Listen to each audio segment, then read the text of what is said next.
जय हिंद। मैं हूं कर्ण दानवीर और आप देख रहे हैं मेरा YouTube चैनल दानवीर सिंह।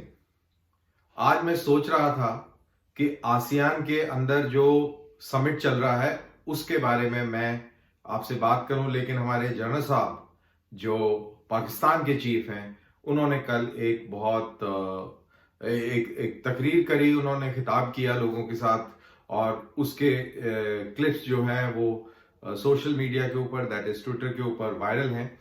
तो उससे मेरे को इंटरेस्ट हुआ कि यार वो आसियान में जो मीटिंग चल रही है उसको चलने दिया जाए शांतिपूर्वक और ध्यान दिया जाए जनरल साहब जो पाकिस्तान के जाने वाले चीफ ऑफ आर्मी स्टाफ हैं उनके बात पर।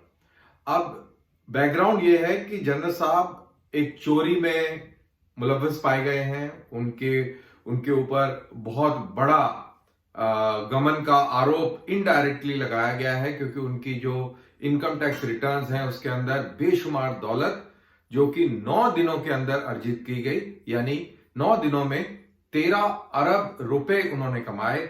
ये मेरे ख्याल से दुनिया के अंदर पहला मिसाल होगा कि 9 दिन के अंदर आप अरबपति कैसे बने। शायद वो एक किताब भी आगे इसके ऊपर लिखेंगे। ये पूरा लोगों को इकोनॉमिक गाइड होगा कि कैसे आप 9 दिन के अंदर अरबपति बन सकते हैं। अब उन्होंने जाते हुए अपनी फेयरवेल स्पीच, इसको आप माना जाए, उन्होंने दी। ऐसा लग रहा था कि वो रो रहे हैं, वो काफी परेशान हैं और वो मुल्क जो उनको एक गिफ्ट के तौर पे दिया गया ब्रिटिशर्स ने, उसको इन्होंने 70-75 साल मैनेज करने का प्रयास किया, कोशिश करी, लेकिन वो हर तजर्बे में फेल हो गए। चाहे वो अयूब खान, याया खान, जिया, मुशर्रफ और अब बाजवा डॉक्ट्रीन। आपको शायद याद हो ये फ्रेज, बाजवा डॉक्ट्रीन और हाइब्रिड गवर्नमेंट, इमरान खान। ये बहुत बड़ा प्रोजेक्ट था जनरल बाजवा का, इन्होंने बहुत दिमाग लगाया और उसके बाद में ये प्रोजेक्ट लेके आए और इसी प्रोजेक्ट के तहत उन्होंने 13 अरब रुपए भी कमाए। तो ये जो स्पीच में उन्होंने जो बात कही, जिसको मेरे को हाईलाइट करना मेरे को लगा कि बहुत अहम है, वो ये है कि उन्होंने कहा कि देखिए, इंडिया में फौज को गाली नहीं पड़ती है। इंडिया के अंदर इंडियन आर्मी बहुत ह्यूमन राइट्स वायलेशन उनके हिसाब से यहां पे करती है, लेकिन उसको गाली नहीं पड़ती। और हम यहां पर पाकिस्तान में बहुत मेहनत करते हैं, देश की ज्योग्राफिकल बाउंड्रीज की हिफाजत करते हैं और फिर भी लोग हमें गाली देते हैं। वो इसलिए देते हैं क्योंकि हम राजनीति में, पॉलिटिक्स के अंदर पूरी तरह पांचों उंगली घी में और सिर कढ़ाई में वाला सीन है। उस तरीके से हम पाकिस्तानी पॉलिटिक्स के अंदर घुसे हुए हैं और उसका कारण मैंने बताया कि इनको गिफ्ट मिला था, ये कंट्री एक गिफ्ट दिया गया था। क्योंकि इसमें यहां पे एक पॉइंट आउट करना बहुत जरूरी है कि 1940s में जो ब्रिटिश जनरल्स थे इंडिया के अंदर, उन्होंने पार्लियामेंट को ये बताया था, उनकी अपनी गवर्नमेंट को ये बताया था कि ये जो रीजन है, रीजन उस समय पाकिस्तान नहीं बना था, ये जो रीजन है, ट्राइबल एरिया रीजन है, ये अगर महफूज रहे तो हमारे अगली सदी की सारी स्ट्रेटेजिक रिक्वायरमेंट्स पूरी हो जाएंगी। और यहीं से ये आइडिया निकला कि यार ये नेहरू और गांधी ये तो सोशलिस्ट हैं, ये नेचुरली ये यूएसएसआर के खेमे में चले जाएंगे।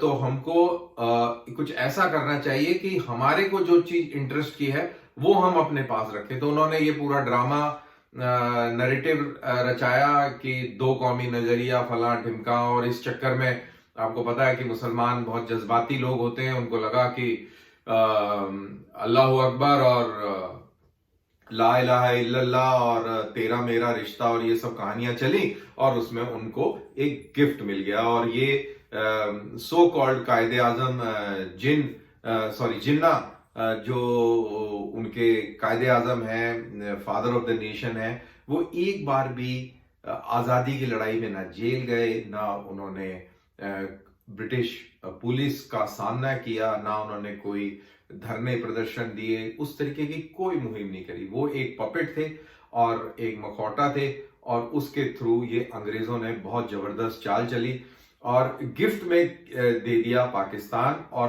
पाकिस्तान फौज को बोला कि अब ये गिफ्ट को आप संभालें। तो इन्होंने ये गिफ्ट को संभाला है, और सारे प्रोजेक्ट जैसे मैंने कहा कि ये फेल हो गए हैं, और बाजवा साहब का भी बाजवा डॉक्ट्रिन पूरी तरह फेल हो गया। इनफैक्ट ये उसी फेलियर का फाइनल कंक्लूजन था जो बाजवा साहब ने अपने स्पीच में कहा। और पॉलिटिक्स की जब बात करी जाए तो वो इतने इनोसेंट हैं, इतने मासूम हैं। उन्होंने कहा कि मशरकी पाकिस्तान, ईस्ट पाकिस्तान, जो अब एक आजाद मुल्क है बांग्लादेश, वो इसलिए बना क्योंकि वो पॉलिटिकल जो लीडर्स हैं उनकी गलतियों की वजह से और पॉलिटिक्स की वजह से बना, ना कि मिलिट्री फेलियर्स की वजह से।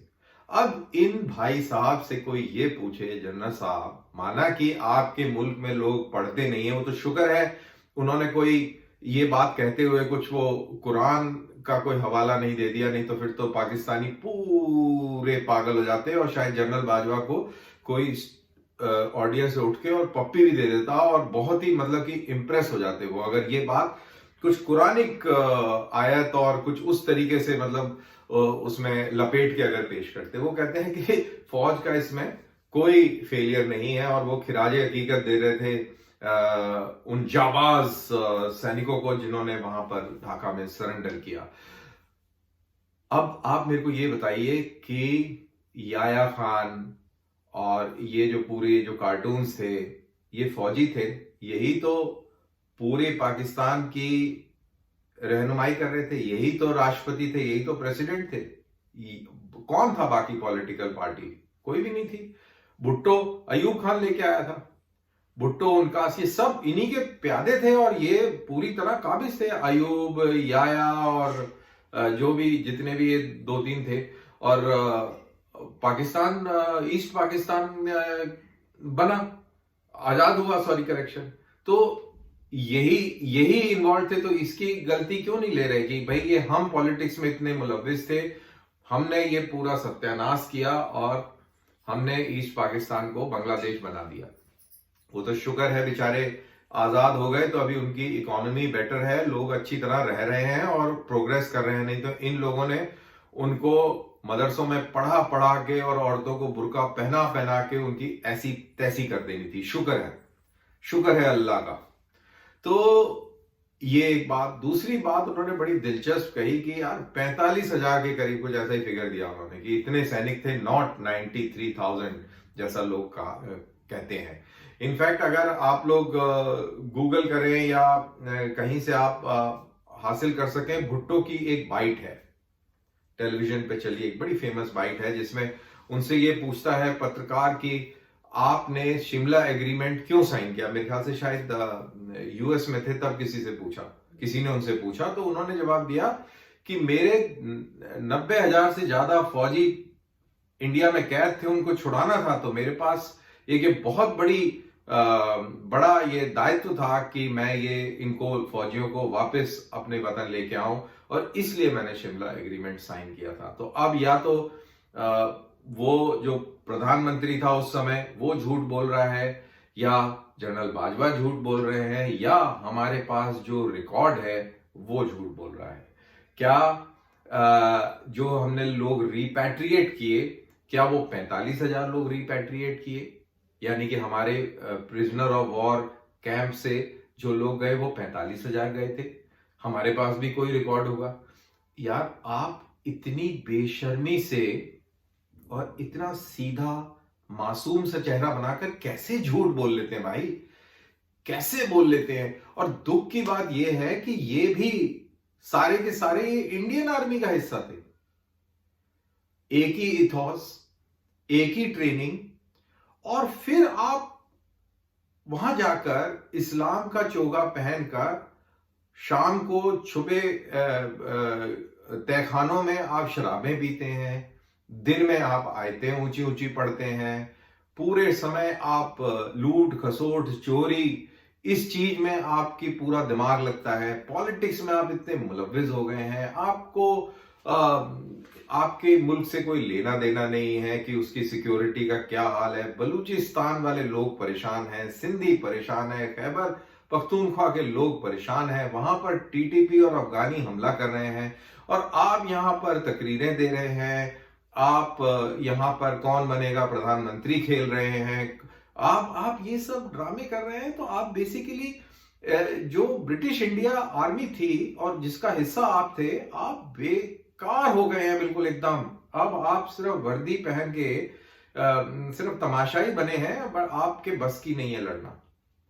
आपके लड़ाई लड़ने का आपका वो जो फौजी जज्बा है वो पूरी तरह खत्म हो चुका है।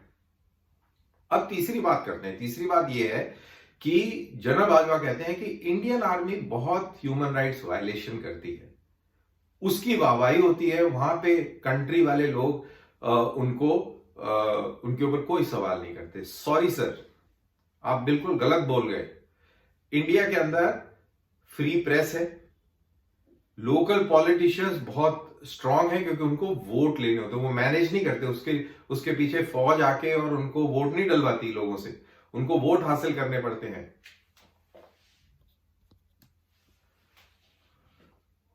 फौज जो है इंडिया के अंदर वोट नहीं डलवाती, पॉलिटिशियंस को लोगों से वोट लेना पड़ता है। और अगर फौज कोई उल्टा काम कर देती है, कोई गलत आदमी, फौज के अंदर भी सारे अच्छे हों ऐसा नहीं है, कोई ना कोई गलत आदमी होता है, और वो कोई गलत आदमी गलत काम कर दे तो लोकल पॉलिटिशियन का बहुत जबरदस्त प्रेशर रहता है, मीडिया के अंदर बहुत रिपोर्ट्स चलती हैं। हमारे यहाँ पे ऐसा सिस्टम है कि एकदम से इंक्वायरी बैठती है और सजा होती है। आप मेरे को बताइए 75 साल में, 75 साल छोड़िए, आप पिछले 40 साल में, 30 साल में, चलिए आपकी नौकरी शायद इतनी ही होगी, आप अपने पूरे कार्यकाल में, पूरे टेन्योर के दौरान कि आप न्यूज़पेपर देखें, आप डेटा निकालें कि कितने फौजियों को ह्यूमन राइट वायलेशन के लिए इंडिया के अंदर सजा हुई है, और आपको हैरानी होगी आपके यहां एक भी नहीं हुई है। और जबकि आपके यहां पे इतना जबरदस्त